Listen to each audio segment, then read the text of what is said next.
धार्मिक मान्यता है कि सावन में भगवान शिव की आराधना करने से व्यक्ति को शुभ परिणाम मिलते हैं और साथ ही भगवान शिव की कृपा भी बनी रहती है। शिव भक्तों के लिए सावन का महीना चमत्कार के समान माना जाता है। ऐसा कहा जाता है कि सावन में कांवड़ यात्रा करने से भक्तों की हर मनोकामना पूरी होती है और पापों से भी मुक्ति मिलती है। सावन में की जाने वाली कांवड़ यात्रा सावन शिवरात्रि पर समाप्त होती है। इस दिन कांवड़ में लाए जल से शिवलिंग का अभिषेक किया जाता है। सावन जलाभिषेक का भी खास महत्व बताया गया है। ऐसे में अगर आप भी महादेव की कृपा पाना चाहते हैं तो सावन माह में कांवड़ यात्रा करना उत्तम माना जाता है।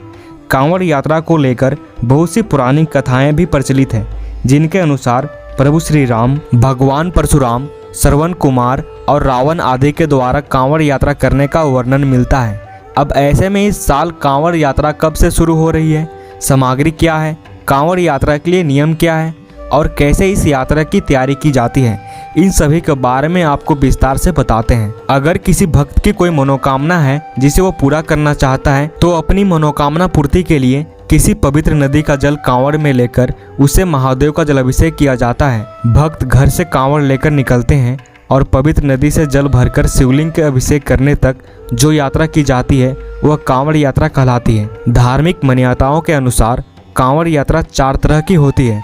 भक्त अपनी मनोकामना पूर्ति के लिए अलग अलग कांवड़ यात्रा करते हैं और हर कांवड़ यात्रा के नियम भी अलग अलग तरह के होते हैं। पहला, सामान्य कांवड़। सामान्य कांवड़ यात्रा के लिए कांवड़िए रास्ते में आराम करते हुए यात्रा करते हैं और फिर अपने लक्ष्य तक पहुंचते हैं। दूसरा, डाक कांवड़। डाक कांवड़ यात्रा के दौरान कांवड़िया नदी से जल भरकर भगवान शिव का अभिषेक करने तक लगातार चलना होता है। एक बार यात्रा शुरू करने के बाद जलाभिषेक के बाद ही यात्रा खत्म की जाती है। शिव मंदिरों में जलाभिषेक के लिए विशेष व्यवस्था भी की जाती है। दांडी कांवड़। दांडी कांवड़ को सबसे कठिन यात्रा माना जाता है। इसमें कांवड़ियों को बोलबम का जयकारा लगाते हुए दंडवत करते हुए यात्रा करते हैं। कांवड़िए घर से लेकर नदी तक और उसके बाद जल लेकर शिवालय तक दंडवत करते हुए जाते हैं। इसमें सामान्य कांवड़ यात्रा से काफी समय लगता है। खड़ी कांवड़। खड़ी कांवड़ यात्रा में कुछ लोग मिलकर खड़ी कांवड़ ले जाते हैं। इसमें जो व्यक्ति खड़ी कांवड़ ले जाता है उसका सहयोग करने के लिए कुछ लोग भी उसके साथ शामिल होते हैं। कांवड़ यात्रा के लिए सबसे पहले लकड़ी की बनी हुई कांवड़ चाहिए। भगवान शिव की तस्वीर।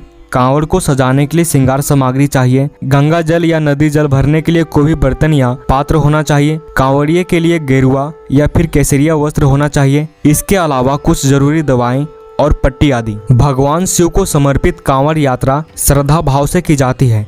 कांवड़ यात्रा करने के लिए आपके मन में शिव जी के प्रति श्रद्धा हो तो ही आप कांवड़ यात्रा करें, अन्यथा यह यात्रा व्यर्थ होगी और उसका फल नहीं मिलेगा। कांवड़ यात्रा के लिए आप मानसिक और शारीरिक रूप से तैयार होने चाहिए। कांवड़ यात्रा शुरू करने से पहले ही कुछ दूरी की पैदल यात्रा करना शुरू करें, जिसमें आपका मन और शरीर कांवड़ यात्रा के लिए तैयार हो जाए। कांवड़ यात्रा में नंगे पैर ही लंबी दूरी तय करनी पड़ती है। इस यात्रा में आपको मौसम की कठिनाई भी झेलनी पड़ती है, इसलिए इसके लिए भी पहले से ही तैयार रहें। कांवड़ यात्रा भगवान शिव के प्रति समर्पण और श्रद्धा का प्रतीक होता है। कांवड़ यात्रा के समय में आपका मन, कर्म और वचन शुद्ध होना चाहिए।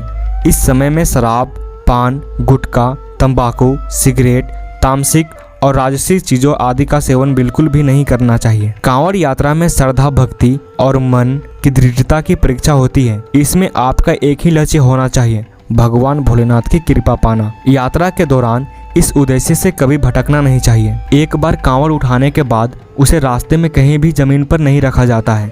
अगर आप थक जाएं तो उसे किसी पेड़, स्टैंड आदि पर रख सकते हैं। कांवड़ यात्रा हमेशा नंगे पैर और पैदल ही की जाती है। ऐसे में आप एक जत्थे के साथ रहते हैं, जो उनको देखकर आपका भी मनोबल बढ़ता है। कांवड़ यात्रा के दौरान बोलबम के जयकारे के साथ आगे बढ़ना चाहिए। अपनी शारीरिक क्षमता के अनुसार ही कांवड़ यात्रा करें। अगर आप पहली बार कांवड़ यात्रा कर रहे हैं तो ज़्यादा दूर की यात्रा से परहेज करें। बीमार या अस्वस्थ लोगों को कांवड़ यात्रा से बचना चाहिए। शौच आदि करने के बाद स्नान के बाद ही कांवड़ को दोबारा उठाया जाता है। बिना स्नान के कांवड़ को स्पर्श करना शुभ नहीं माना जाता। कांवड़ यात्रा हमेशा ऐसे दिन शुरू करते हैं कि उसका समापन यानी शिव जी को जल चढ़ाने का दिन सोमवार, प्रदोष या शिवरात्रि हो। हालांकि सावन में हर दिन ही विशेष होता है।